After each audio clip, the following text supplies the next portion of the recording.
სახელითა მამისათა და ძისათა და სულისა წმინდისათა. ამინ. ჩვენთან არის ღმერთი. დიდება და მადლობა ღმერთს თითოეული წირვისათვის. თქვენ იცით, რომ თითოეული შაბათი, რომელსაც ჩვენ წირვას აღვასრულებთ, ეს მაინც უფრო მიცვალებულთა ხსენება არის ხოლმე და შაბათს წირვის შემდეგ მიცვალებულთათვის პანაშვიდიც სრულდება. თითოეული ქრისტიანი თავისთავად მოვალეა, რომ იზრუნოს თავისი მიცვალებულებისათვის. ოღონდ ეს რაღაცა ის კი არ არის მექანიკურად კი არა, არამედ გაშინაარსებულად, რომ ისე უნდა გჯეროდეს ადამიანს, შენი ლოცვის, რომ მას შეეწევა.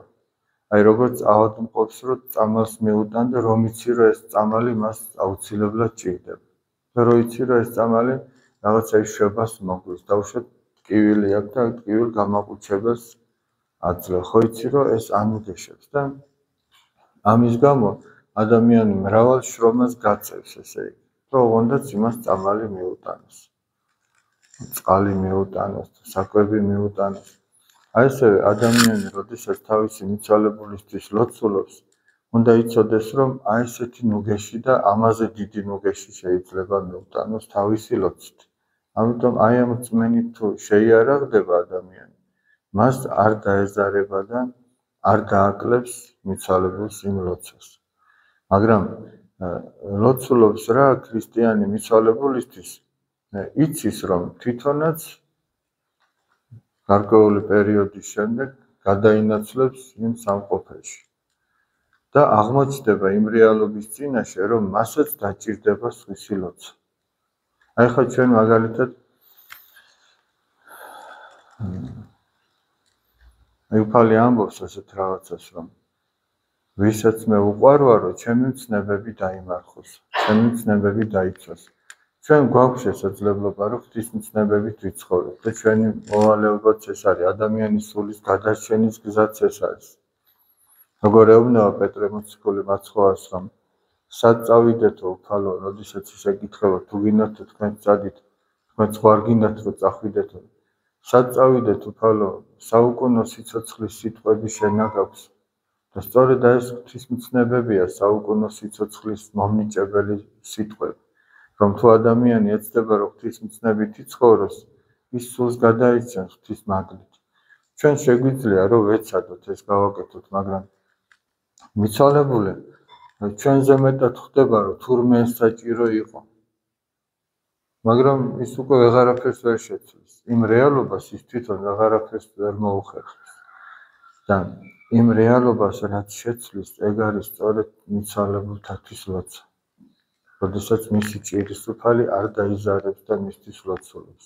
მისთვის სიკეთეს აკეთებს, რადგან მას უკვე აღარ შეუძლია სიკეთე აკეთოს, ეხლა ეს აკეთებს მის ნაცვლად ამ სიკეთეს. ამიტომაც, მაგრამ ამ ყველაფერთან ერთად ჩვენ საკუთარ თავზე უნდა ვიფიქროთ, ესე იგი, უბრალოდ გავიხსენოთ, ბოლოს როდის იყო, რომ დაუშვათ დასაძინებლად დაწვა ადამიანი, ან საღამო ხანია და რა. და დაფიქრდა, რომ მე დღეს ნეტა როგორ გავატარე ჩემი ცხოვრება. და დაიწყოს, ესე იგი, და დილიდან მოყვეს, რომ გაიღვიძა, რა გააკეთა დაუშვათ. როგორ მიესალმა ოჯახის წევრებს. თუ იქ სამსახური აქვს, თუ ბაღში მიდის, ახლა სოფელში საშრომად, იქ მომიჯნავე ბაღის მეზობლებს, როგორ მიესალმა დაუშვათ, იქ რა ურთიერთობა ჰქონდა. მერე დღის განმავლობაში ვის შეხვდა, ვის როგორ დაელაპარაკა, ვის რა გაუკეთა, ვისზე რა იფიქრა. და ეს ყველაფერი დილიდან რომ დაიწყო და საღამომდე მოხვიდა, აღმოაჩენ, რომ მე აღმომიჩენია ხოლმე, რომ ბევრი რაღაცა არასწორად გავაკეთე. ამას შევცვლიდი, ვფიქრობ. და მეორე დღისთვის გაქვს რაღაცა გარკვეული გეგმა, რომ მოდი ისევ რომ გათენდება ღვთის მადლით. ეხლა სხვანაირად მივესალმები ოჯახის წევრებს, ისე აღარ როგორც გუშინ დაუშვათ, თუ რაღაცა არ მომეწონა გუშინ დელჩენს იმ პირველ შეხვედრაში. იქ სხვაგვარად ვიფიქრებ ვიღაცაზე, იქ რო ასე მოვიქეცი, ეხლა ვეცდები რომ რაღაცა შევცვალო. და კიდე იცით რას აღმოაჩენთ? ალბათ აღმოაჩენთ. მე აღმომიჩენია ხოლმე. დავუშვათ აი დასაძინებლად დავწექი და ვფიქრობ, ახლა დილიდან შეიძლება შუა დღემდე ვერ მიხვიდე, ისე ჩაგეძინოს. იმიტომ რომ ეშმაკს ეს არ უნდა რომ შენ ამაზე ფიქრობდე და შეიძლება ძილი მოგგვაროს. მაგრამ ჩვენ თუ ავიღებთ ესე იგი ტელეფონს და იქ რაღაცებს უყურებთ, იქ შეიძლება პირიქით სიფხიზლე მოვიდეს. ესეთ რამეს ამბობს წმინდა იოანეს სინელი. ძილი ზაკვარი მეგობარია. როდესაც ლოცულობ, მაშინ მოდისო და როდესაც ჭამ, მაშინ განგეშორებო. ახლა ადამიანი ჭამდეს გინახიათ, რომ დროს ჩაეძინოს, რა თუ ძალიან მთრალი არ არის, ხო? ჭამდეს და ჩაეძინოს. მაგრამ როდესაც ლოცულობ, რამდენჯერ ყოფილა რომ გთლენს ადამიანს.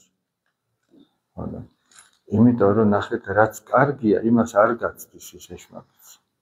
კარგი ისაა რომ ადამიანი საკუთარ ცოდვებზე ფიქრობდეს. საკუთარ ცოდვებს ნანოვდეს. მეორე დღისთვის დასახავდეს გეგმას რომ მოდი მე ეხლა სხვაგვარად გავაკეთებ. და ხშირად აღმოვაჩენთ რომ საღამომდე ვერ მივდივართ. ხოდა შეიძლება ზოგმა ვისაც უძილობა აწუხებს საძილე წამლად გამოიყენოს ეს მეთოდი შეიძლება. მაგრამ ყოველ შემთხვევაში ადამიანი უნდა თავის თავს იცნობდეს. ასე თუ ისე უნდა იცნობდეს თავის თავს. თორემ სხვა შემთხვევაში იცით რა იქნება. ჩვენ ესე მექანიკურად ახსარებასაც კი ვიტყვით, მოვალთ ერთ და იგივეს. და არაფერი არ შეიძლება უბრალოდ. შეიძლება წლები ადამიანი ერთი და იგივე ახსარებას ამბობდეს. რატომ? იმიტომ რომ ვერ აცნობიერებს, არ უფიქრია იმაზე, რომ ეს რა მდგომარეობა, რა ცოდვა, არ უფიქრია იმაზე, ეს როგორ შეიძლება შეიცვალოს. და არც იმაზე უფიქრია, რომ ასეთი საქციელი და შეცვლილი საქციელი სხვადასხვა შედეგებს მოიტანს დაუშვათ. შეიძლება ამაზეც არ უფიქრია ადამიანს. ამიტომაც აი ჩვენი ახსარება ხშირად არის მექანიკური, ზედაპირული, არ ფიქრობთ იმაზე, რას მოიტანს ეს ცოდვა. არ ფიქრობთ იმაზე, რამ მოიტანა ეს ცოდვა. რა მიგვიყვანა ჩვენ ამ ცოდვამდე, რაღაცას მივყევართ ამ ცოდვამდე. ისე არ არის 60 მენდილზე ესე ცოდვა არ ხდება. რაღაცა წინაპირობები გააჩნია იმ ცოდვას. და თუ ადამიანი იმ წინაპირობებს მოერიდება, მაშინ იმ ცოდვისგანაც იოლად გადარჩება. და თუ ადამიანი ცოდვის მერე ნანობს ამ ცოდვას, მაშინ ის ამბობს, რომ მე მძულს ეს ცოდვა და ვემიჩნები. არ მინდა რომ ეს ცოდვა მქონდეს. და ღვთის მადლი ნელ-ნელა გაწმენს ასეთ ადამიანს. მაგრამ თუ ადამიანი დაუდევარია ცოდვას და არ ფიქრობს ამაზე, მაშინ რა გამოასწორებს? მაშინ შეიძლება იმან გამოასწოროს, რომ უბრალოდ ან ავადმყოფობა, ან რაღაცა გარეშე მოვლენა შეუძლებელი გახადოს, რომ ადამიანმა იგივე ცოდვა ჩაიდინოს. აი სიტყვაზე, თუ ადამიანი ლოთობს, შეიძლება ისე დაუავადდეს რაიმე ორგანო, რომ უბრალოდ მისთვის აკრძალული იყოს ამისი გალება. და ამიტომ ვეღარ შესწოდოს. განა იმიტომ რომ მან შეინანა. ეს კი არ არის მაცხოვნებელი, ამიტომ რომ შეწყდება მისი ცოდვა. მაცხოვნებელი ის არის, რომ ის თავად ნანობს. თუმცა თუ ამ ავადმყოფობის შედეგად მიხდებოდა თუ რატომ შეიძლება ეს ავადმყოფობა დამართნოდა და დაფიქრდება და იტყვის, რომ ალბათ იმიტომ რომ ღმერთმა დამიფაროს, რომ კიდე არ ჩავარდე იმ ცოდვაში და სინანული ექნებოდა, ესეც მაცხოვნებელი იქნებოდა. და ღმერთი ყველანაირად ცდილობს რაღაცა იმ განწყობამდე მიგვიყვანოს, რომ ჩვენ ამ წუთის სოფელში დროებით ვართ და თუ რამით ვერ უერთგულეთ უფალს, ის ყველაფერი ადამიანმა ახსარებაში უნდა თქვას და ამის გარეშე არ უნდა იყოს. ახსარების გარეშე, ზიარების გარეშე ადამიანის ყოფნა ამ წუთის სოფელში ეს არის საშიში მდგომარეობა. იმიტომ რომ სიკვდილი ყოველ წამს არის ჩასაფრებული და ეს არავინ არ იცის.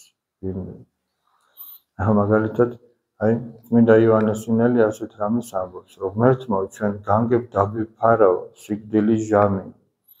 რადგანო თუ ეს სიკვდილი იქნებოდა დავუშვათ აი 70 წლის შემდეგ.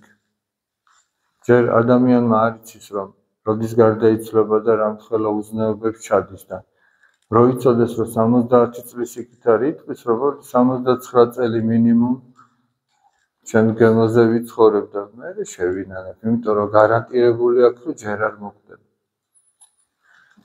და ეს ადამიანის უზნეობას გაამრავლებდა. მაგრამ რომ იცოდეს რომ ხვალ უნდა გარდაიცვალოს, ამას შეიძლება ყურები ჩამოეყარა და ის დღეს ვერ მოკვდებოდა.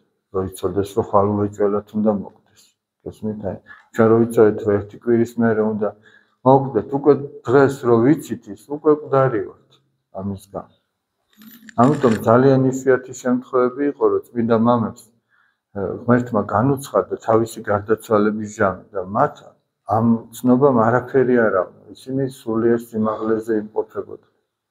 მაგრამ ზოგადად ადამიანისთვის ეს ღვთისგან დაფარულია. აი ამ ორი რაღაცის გამო, როგორც წმინდა მამა ამბობს. ამიტომ ეს სასარგებლოა ჩვენთვის ამისი არ ცოდნა. თორემ ამისი ცოდნა რომ სასარგებლო ყოფილიყო, ღმერთი ამას არ დაგვაკლებდა. ღმერთმა ყველაფერი გამოგვიცხადა, რაც ჩვენი სულის გადასარჩენად არის საჭირო. მაგრამ ჩვენ თუ ვიტყვით რომ არ ცოდნა, არ ცოდვაო, ამითიც დავაშავეთ, იმიტომ რომ ღმერთმა გამოგიცხადა იმისთვის რომ შენ იცოდე და გადარჩე. ეხლა მაგალითად აი დავუშვათ არსებობს საგზაო ნიშნები. ამგზალავი ნიშნები, მიმართულების მაჩვენებელი ნიშნები, გამაფრთხილებელი ნიშნები, ხო არის ის მანქანით უწევს. ეხლა ვინმე რო თქვას რომ არ ცოდნა, არ ცოდვაა და ნიშნების უცოდინარი დაჯდეს მანქანაზე და წავიდეს. და ავარია რომ მოხდება, ეს იტყვის რომ მე არ ვიცოდი, თურმე აქ არ შეიძლებოდა შეხვევა, მე არ ვიცოდი თურმე წითელი რვაინთება უნდა გავჩერდე, არ ვიცოდი და რა ჩემი ბრალია. სწორი იქნება, არ იქნება სწორი. ამიტომ ადამიანი ვერ იტყვის რომ მე ღვთისმცნება არ ვიცოდი და რა ვქნა. არის მოცემული და უნდა იცოდეს და უნდა იმის მიხედვით იცხოვროს. აი ეს არის გადარჩენის გზა. მერთმა დალოცვილი და გახარებულები გავყოფოთ. ხვალ არის ღვთისმშობლობა, ღვთისმშობლის შობის დღე არის და სხვაგვარად რო თქვა, მოდი უფრო გასაგებად ღვთისმშობლის დაბადების დღე არის. აი ჩვენ ხო გვაქვს დაბადების დღე და აბა რა გაეხარდებოდა ნეტად ჩვენგან ყოვლადწმიდა ღვთისმშობლს. რა გაეხარდებოდა? ალბათ გაეხარდებოდა ის რომ თუ ვინმესთან უსიამოვნება გვაქვს შევურიგდეთ. ხო დედა არის ჩვენ. თქვენ რა გაგეხარდება თქვენი შვილებისა რომ ორი შვილი თუ ნაჩხუბარია შერიგდეს. რადგან იმის ყვავილები და ტკბილეული თუ ისინი ერთმანეთს ჭამენ ხო მართალი შერიგდნენ. თუ უზნეოდ ცხოვრობს გამოასწოროს, თუ ღირსად ცხოვრობს ღირსეულად იცხოვროს და ასე შემდეგ. და ეს უნდა იყოს ჩვენი საჩუქარი ყოვლადწმინდა ღვთისმშობლის მიმართ. მერთმა დალოცვილი და გახარებულები გავყოფოთ.